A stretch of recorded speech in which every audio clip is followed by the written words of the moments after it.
PSC എക്സാമിന് തയ്യാറെടുക്കുന്ന എല്ലാ PSC ഉദ്യോഗാർത്ഥികളെയും നമ്മുടെ അടുത്തൊരു റിവിഷൻ ക്ലാസ്സിലേക്ക് സ്വാഗതം ചെയ്യുന്നു. നമ്മൾ ഇന്ന് റിവൈസ് ചെയ്യുന്നത് പ്രധാനപ്പെട്ട 2 ഡേറ്റുകളാണ്.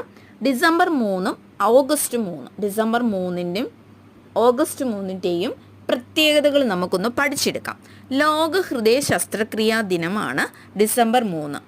ദേശീയ ഹൃദയ ശസ്ത്രക്രിയാ ദിനമാണ് ഓഗസ്റ്റ് 3. ഡിസംബർ 3-ഉം ഓഗസ്റ്റ് 3-ഉം നന്നായിട്ട് ഈ ഒരു മിനിറ്റ് കൊണ്ട് തന്നെ പഠിച്ചെടുക്കാൻ പറ്റുന്ന 2 ക്വസ്റ്റ്യനാണ്. ഈ ഒരു മിനിറ്റ് കൊണ്ട് നമ്മൾ പ്രധാനപ്പെട്ട 2 ക്വസ്റ്റ്യനാണ് പഠിക്കുന്നത്. ലോക ഹൃദയ ശസ്ത്രക്രിയാ ദിനം ഡിസംബർ 3, ദേശീയ ഹൃദയ ശസ്ത്രക്രിയാ ദിനം ഓഗസ്റ്റ് 3. നന്നായി പഠിച്ചെടുക്കുകയാണെങ്കിൽ ശ്രമിച്ചാൽ നേടാവുന്ന ഒരു എക്സാമാണ് PSC എക്സാം. കണ്ടിന്യൂസ് ആയിട്ടും ശ്രമത്തിൻ്റെ ഫലമായും നല്ല ഒരു റാങ്ക് ലിസ്റ്റ് കരസ്ഥമാക്കുവാൻ സാധിക്കട്ടെ എല്ലാവർക്കും.